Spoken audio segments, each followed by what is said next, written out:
देखिए, एक कोचिंग हमको बनाना था, तो इस कोचिंग को बनाने के लिए ये पूरी जो कोचिंग हम बनाने का प्लान लेके बैठे हुए हैं, इसको बनाने में हमको 4 चीज़ों की ज़रूरत पड़ेगी। पहली बात तो पैसे की ज़रूरत पड़ेगी, काफ़ी बड़ी कोचिंग बनने वाली है, तो उसमें इसमें 1 CR की ज़रूरत है, ठीक है, करोड़ की बात हो रही है।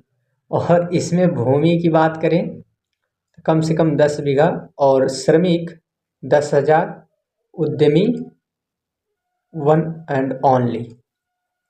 ठीक, तो अब इसमें हम क्या करेंगे, देखिए ध्यान से, जितना पैसा लग रहा है और जितने यहाँ पे भूमि लग रही है, जितने श्रमिक यहाँ लग रहे हैं, ठीक है, इन सब में जो मालिकाना हक है वो एक अकेले व्यक्ति का या किसी प्राइवेट व्यक्ति का रहेगा। तो उसको हम लोग क्या नाम देते हैं, उसी को नाम दिया जाता है पूंजीवादी अर्थव्यवस्था। जब यहाँ पे एक अकेले व्यक्ति का मालिकाना हक होगा, एक अकेला व्यक्ति या प्राइवेट व्यक्ति इसमें मालिक होगा। एक कोचिंग किसकी है, हमारी है, प्राइवेट है, तो इसमें हमारा हक है, ठीक है। मालिक कौन है इसमें, तो इसमें एक प्राइवेट व्यक्ति, ठीक है। तो ये क्या करेंगे, ये हमारा जो अधिकार इस पे है, जो हम इसमें मालिकाना हक है हमारा, तो इसी के आधार पे हम यहाँ देखेंगे कि इसको हम लोग क्या नाम देंगे, पूंजीवादी अर्थव्यवस्था। जब उत्पादन के चारों कारकों पर किसी प्राइवेट व्यक्ति का नियंत्रण हो तो हम उसे कैपिटलिस्ट इकोनॉमी कहते हैं, पूंजीवादी अर्थव्यवस्था कहते हैं, ठीक। लेकिन यहाँ पर मान के चलिए कि सरकार हमसे समझौता करे, ठीक है, सरकार हमसे समझौता कर लेती है और ये सरकार का कहना है कि देखिए आप कोचिंग खोलना चाहते हैं तो खोलिए, कोई दिक्कत नहीं है, बाकी एक काम करना है कि आप कोचिंग जो आप खोल रहे हैं ना, ये सुजीत कोचिंग क्लास करके, इसका नाम आप बदल दीजिए। हम कहें काहे, तो कह रहे हैं हम भी कुछ सपोर्ट करेंगे, तो इसका नाम रख दीजिए सरकार कोचिंग क्लास, ठीक है। अब ये सरकार कोचिंग क्लास नाम रखवाना चाहते हैं तो ये क्या करेंगे, कहेंगे कि हम इसमें कुछ मदद करेंगे। तो कहेंगे कि पैसे की कमी जो है सरकार के पास होती है, तो एक काम कीजिए कि ये जो 1 CR चाहिए ना, ये आप दे दीजिए, ठीक है। ये कौन है, तो ये हम हैं और इधर ये सरकार, ठीक है, सरकार, ठीक। तो सरकार क्या कह रहे हैं कि ये 1 CR आप दे दीजिए और इधर से ज़मीन की कमी नहीं है तो ये ज़मीन आप हमसे ले लीजिए, ठीक। ये ज़मीन एक खुद देने के लिए तैयार हैं। फिर साथ में ये कह रहे हैं कि अब जो है हमारे पास व्यक्तियों की कोई कमी नहीं है, तो आप ये 10,000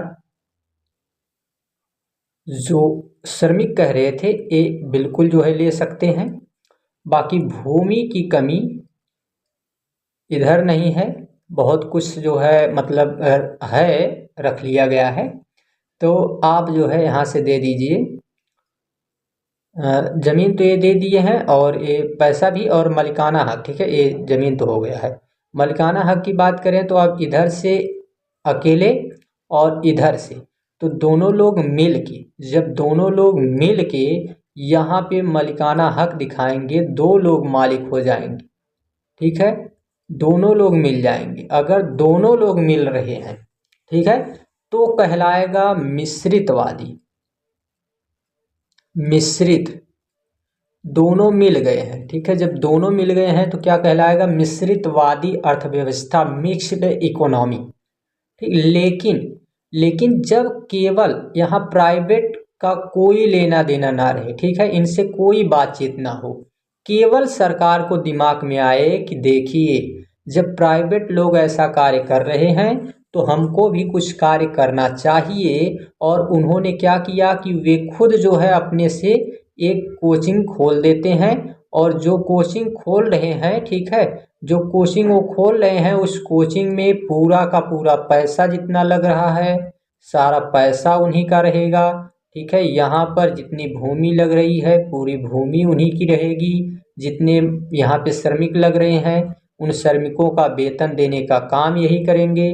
तो सब कुछ जितना जो कुछ भी हो रहा है, जब सब यही सरकार ही करने वाली है तो मालिक भी कौन रहेगी? मालिक भी सरकार रहेगी।